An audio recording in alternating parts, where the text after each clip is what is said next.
Are you also lost? A little girl asked Steph Curry at the airport. What he did next broke hearts. This is not a story about a celebrity being amazing. It is a story that begins in a place where nobody feels at home. A place where chaos and loneliness walk together. An airport in San Francisco on Friday night during rush hour. And in that chaos, an 8-year-old girl got lost. But someone stopped to help her, and the next 30 minutes changed everything. The San Francisco International Airport breathes like a living organism. Announcements echo over announcements. Luggage wheels roll against marble floors. Voices in Mandarin, Spanish, English, Arabic. A simultaneous chorus of destinations. The fluorescent light is cold, almost clinical. And you can feel that, in this chaos, there exist moments of pure solitude. It is Friday night. Main terminal. Rush hour. Among thousands of people in motion exists one girl. Sofia Chen is 8 years old. Her backpack is pink. Her boarding pass is in her right hand, gripped too tightly, as if it could disappear at any moment. She wears a blue jacket that her mother chose specifically because it makes you easy to find in a crowd. But the crowd is not looking for an 8-year-old girl. This is the first flight Sofia has taken alone. Her mother, Michelle, is a nurse. She works double shifts. She cannot leave work to accompany her to Los Angeles, where Sofia's grandmother waits for her for a special weekend, her 90th birthday. "Sofia, you are a big girl now," Michelle said the morning before while braiding her hair. "You can do this."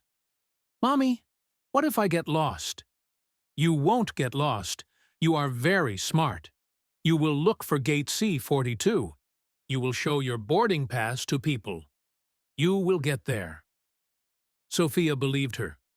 Now, however, Sofia is standing in front of a door that does not say Gate C-42. In fact, Sofia does not know exactly where she is. The realization did not arrive suddenly. It arrived in layers. First, she noticed that she did not recognize anything around her. Then, she noticed that those people did not seem to be waiting for a flight. Then, she noticed that the wall clock read 6:45 p.m., and her flight departed at 7:30 p.m. And it is impossible not to feel the panic that takes hold of a child in that moment. Sofia pressed her boarding pass against her chest. She looked for someone with a badge, someone who appeared to work there. But those who worked there were too busy. A woman rushed past her carrying 2 suitcases. A man almost knocked her over with his roller bag. Nobody sees an 8-year-old girl when they are rushing. The airport smells like burnt coffee, airport disinfectant, bodies of people from 5 continents. The sound is almost violent. Echoes of announcements, airport cart buzzer, hurried feet against tiles, wheels squeaking. Sofia felt the sound as weight on her shoulders. She tried to do what her mother recommended. She looked for an information sign. When she found it, the girl behind the counter was talking on the phone and did not want to be interrupted. Sofia waited. Waited more. The woman finally hung up and asked with an impatient tone, "Yes?" Sofia extended her boarding pass. Her voice came out small, smaller than she really is. I am looking for gate C-42. The woman looked at the boarding pass. She pointed in a direction. "Over there, or not. Actually, that hallway." She returned to her work. Sofia went down that hallway. Minutes later, she realized that she had gotten lost again. The panic began to escalate, not like a step, but like an infinite staircase. Her heart raced. Her breathing became ragged. The palms of her hands began to sweat against the boarding pass. How many times have you felt truly lost in a place that should be simple? For Sofia, that airport had transformed into a labyrinth. Each hallway led to another. Each door was an opportunity to be even more wrong. And while people passed by her, because people always pass by lost children, Sofia finally understood that nobody was looking for her. She was alone. Her mother was hundreds of miles away, in a hospital, not yet knowing that her daughter had disappeared in an airport in San Francisco. Her grandmother was in Los Angeles, waiting for someone who might never arrive.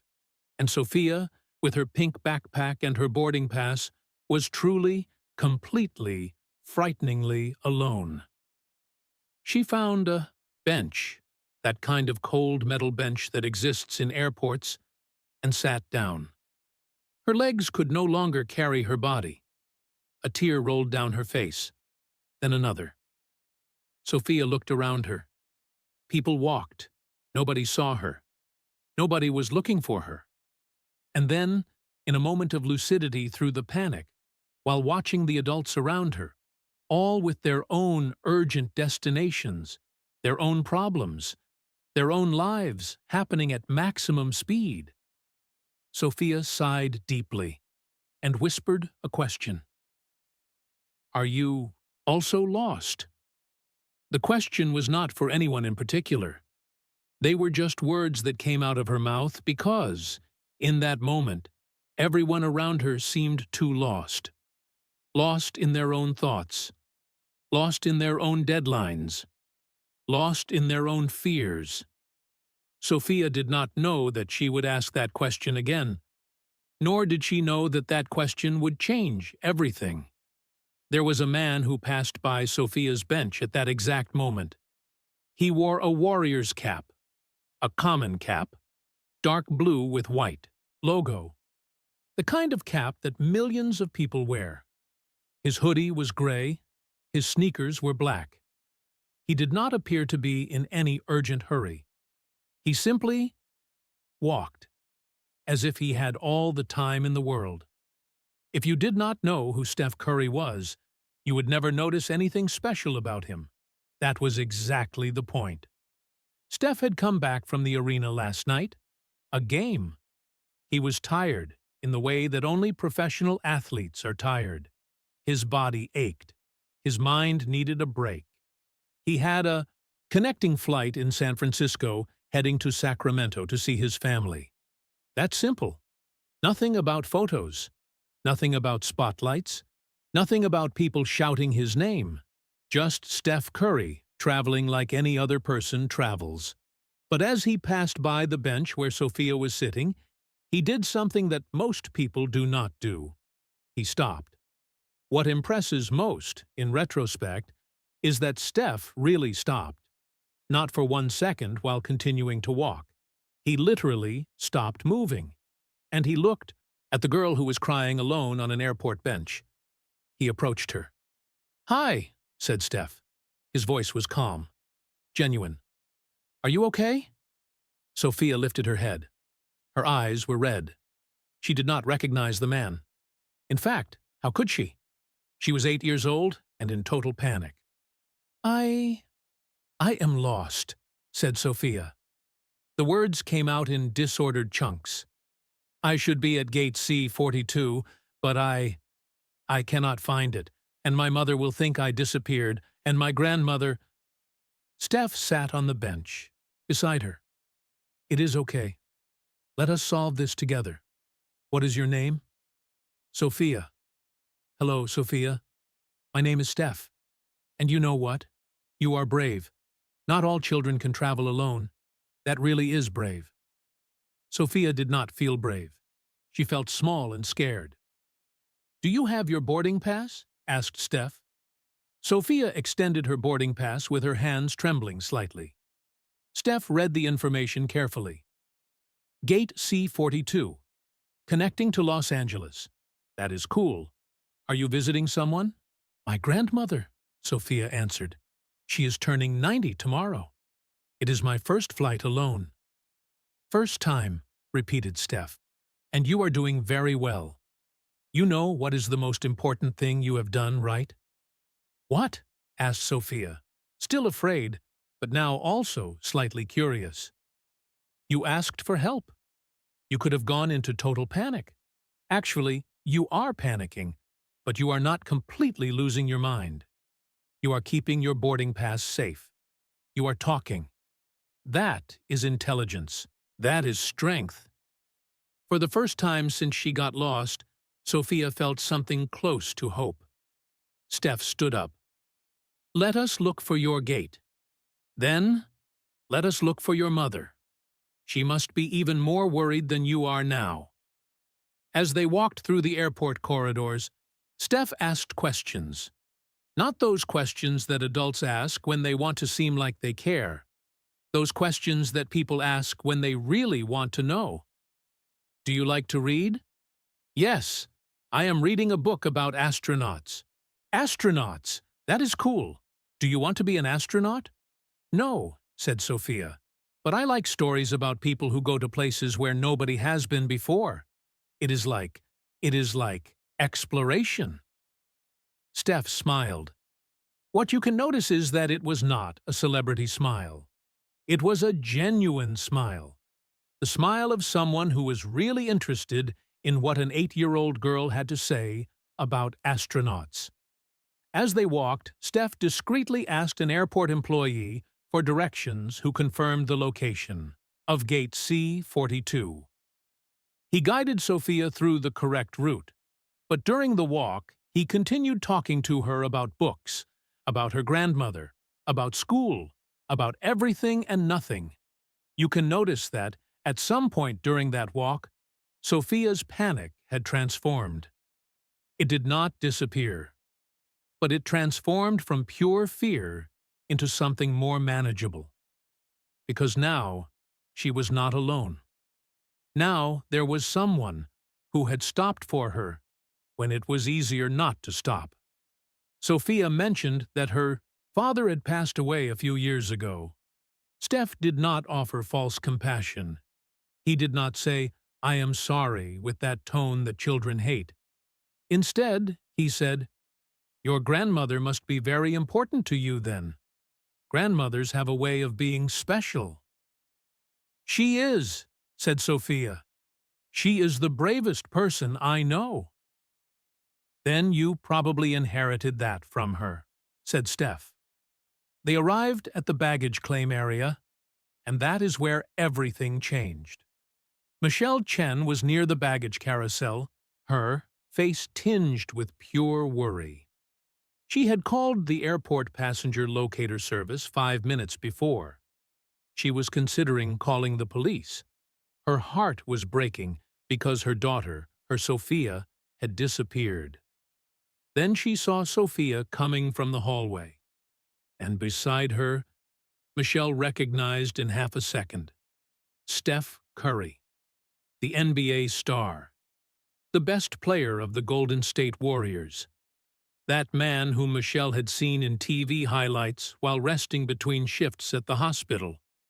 That man whose trading card her daughter had in her school backpack.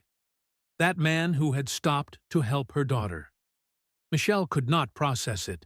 She ran to Sophia, hugged her hard enough to practically suffocate her. Sophia! Oh my God! Where were you? I was so worried. Are you okay? Are you hurt? Mommy, I am fine, said Sophia, with the air being compressed from her lungs. Mommy, this man helped me. I was lost, and he found me. Michelle stood up, still holding Sophia, and looked at Steph Curry. You are Steph Curry, she said. I am, responded Steph, as if that were just a common fact, like saying, I am a man, or I am tall. You helped my daughter. She was lost. Sophia is brave. She just needed help finding the way. And it was in that moment, that exact moment when Michelle could have been overwhelmed by gratitude, by celebrity worship, by that syndrome that people have of idealizing whoever helps, that Sophia asked a question. Are you also lost? Asked Sophia of Steph. Not with fear this time, with genuine curiosity. Steph looked at the girl for a moment, and then smiled. You know, Sophia, I think we are all a little lost. But you found me. Michelle looked at her daughter, then at Steph, understanding at some level that something important had happened in that airport, something that had nothing to do with celebrity. Michelle did not know what to say. Here was her daughter, who had disappeared in one of the largest airports in the United States, being returned by someone who, in any other context, would be an unreachable star. But this was not another context. This was an airport on Friday night, and a man had simply stopped to help. "Thank you," said Michelle, the words coming out poorly formed. You saved my daughter.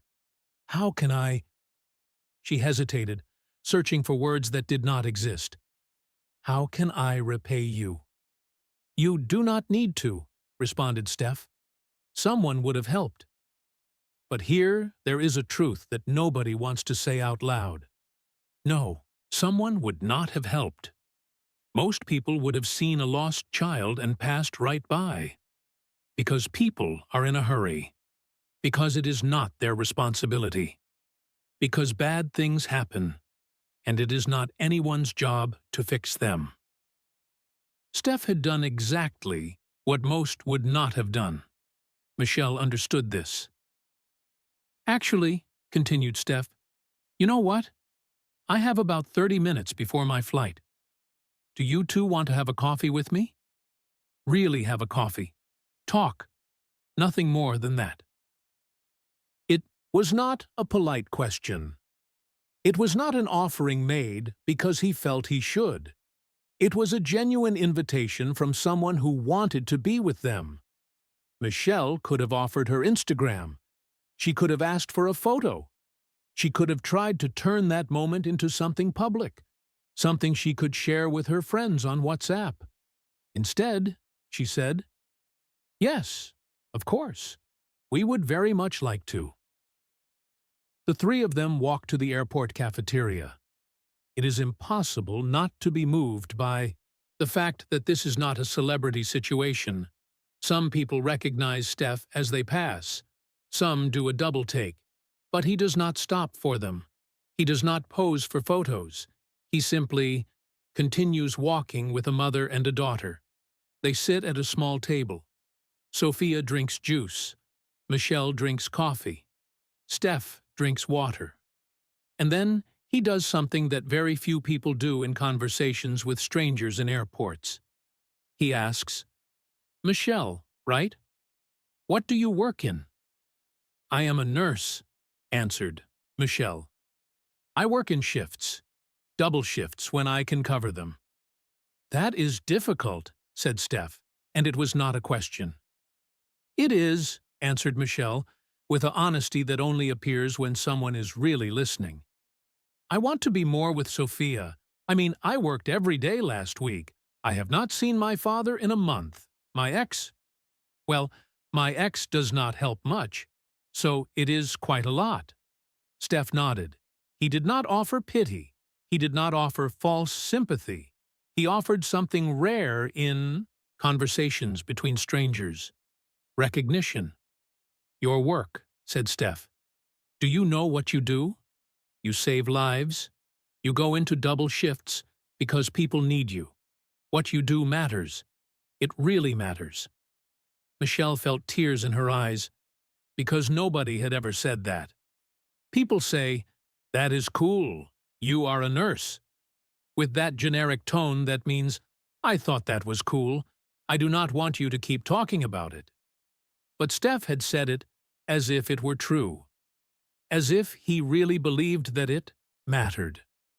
Sofia watched all of this.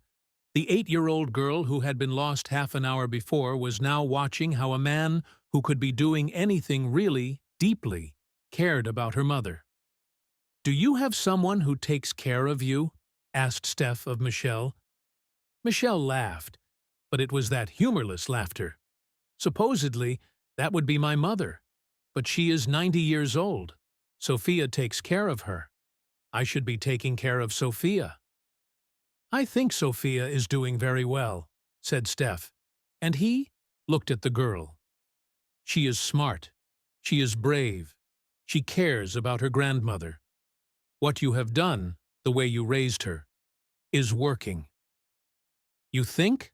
Asked Michelle, and there was genuine vulnerability in that voice. I think, answered Steph. They talked about trivial things after that. Sofia's school, Michelle's work, the grandmother waiting in Los Angeles. But underneath it all, there was something that was not trivial. There was recognition.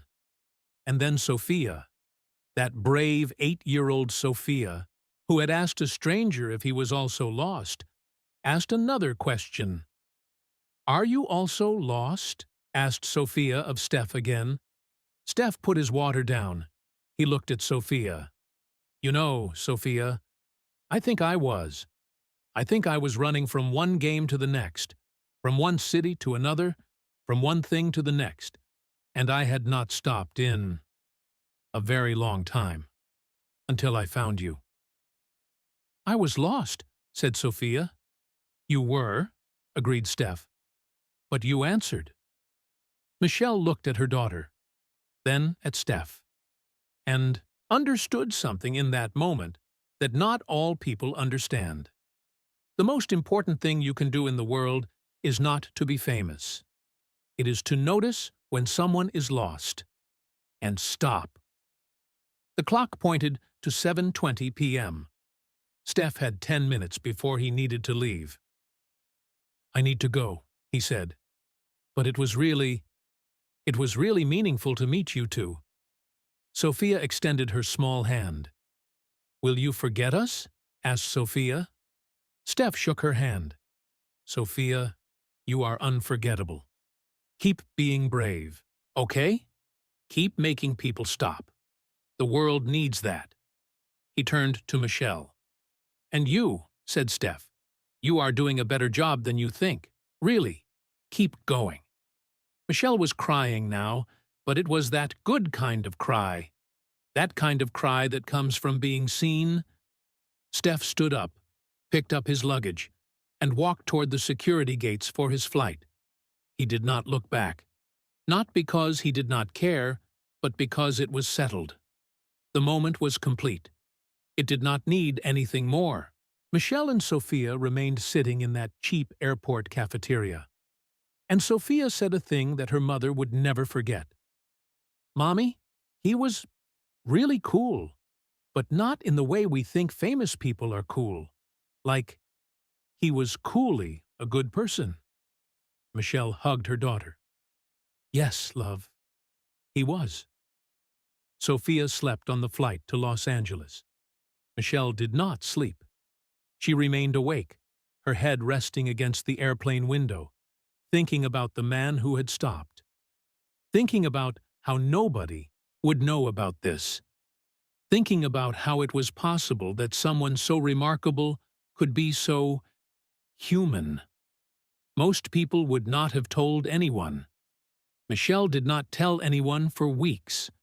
But her mother noticed that something had changed.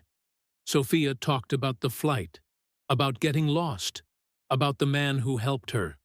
The grandmother heard the story, heard the name Steph Curry mentioned, and asked what had happened. Sofia explained, and that 90-year-old grandmother, who had seen much in Fidui life, who knew the difference between fame and character, smiled.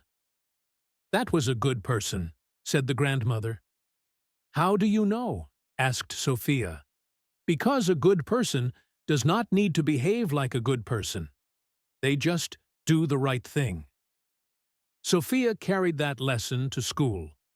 Months later, in a writing exercise, her teacher asked her to write about a person who changed your life. Sofia wrote about the encounter at the airport. She wrote about getting lost. She wrote about how she had been afraid. She wrote about how a stranger had stopped. And she wrote a thing that made her teacher put her hand to her chest while reading. What I learned is that you do not need superpowers to save someone. Sometimes You just need to stop. The teacher, very moved, shared the composition with her class of adults during a professional development meeting. One of the adults recorded a short video of Sofia telling the story.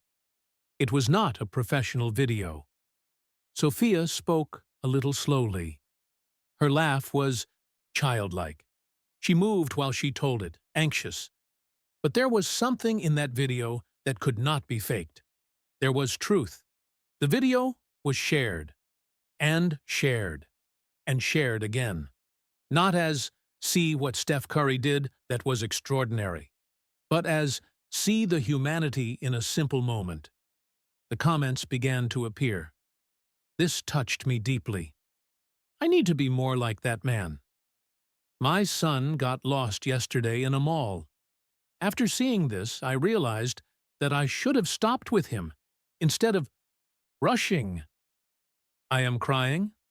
I need to stop rushing all the time. And at no point did Steph Curry ask for the video. He did not share it. He did not comment on it. When asked in an interview if it had really happened, he simply nodded. That is private, he said. But yes, it happened. And then, in a way that surprised even Steph, the video continued to grow. Not because Curry self-promoted, but because people recognize something in that moment that is extremely rare. Genuine humanity. Michelle changed her shifts. She began to work a single shift. She spent more time with Sofia and her mother. Her work was still difficult. Her life was still challenging. But something had shifted. She had been seen. And that had changed everything. Sofia began to tell the story to others. Other children began to recognize that being lost is not shameful. Asking for help is not weakness. Recognizing that others are lost is strength. Stories began to appear. People began to share their own moments of humanity. A stranger helped me when I was at my worst moment. My neighbor stopped to listen to me when I needed it most. Someone noticed that I was struggling and asked if I was okay. Sofia's video became a catalyst. Not because Steph Curry was famous, but because Steph Curry had chosen to be human. Months later, at a game, Sofia, who had gotten tickets through a friend of a friend, was in the stands with her mother and her grandmother. Curry did not know she was there. But in the second quarter, he did something that he had done hundreds of times before. He looked to the stands, and for less than 1 second, his eyes met those of an 8-year-old girl. Sofia recognized him and smiled. Curry smiled back. Nothing of words, nothing of publicity. Just that silent recognition that that moment at the airport had really happened, and that it mattered. Because what truly breaks hearts is not when a celebrity does something extraordinary. What truly breaks hearts is when a celebrity chooses to be ordinary. It is when someone with everything to lose by stopping, time, privacy, image, chooses to stop anyway. It is when you realize that humanity is not something you acquire through fame. It is something you practice. The grandmother returned to Los Angeles. Michelle returned to her shifts. The grandmother completed 90 years surrounded by people who loved her. Sofia grew up. And that question she asked at the airport, "Are you also lost?" began to appear in social media posts. It began to appear in articles. It began to appear in conversations between strangers who recognized one another in crowds. Because in the end of everything, we are all a little lost. We are lost in our jobs, lost in our relationships, lost in our cities, lost in our fears, lost in our doubts about whether we are doing the right thing. And the only thing that really matters is if someone is going to stop, if someone is going to notice, if someone is going to ask if you are okay. Steph Curry stopped for a girl at an airport and changed a life. Not because he was special for stopping, but because stopping is a rare thing. And when someone does that which is rare, the world pays attention, not because it is someone famous who is doing it, but because it is human.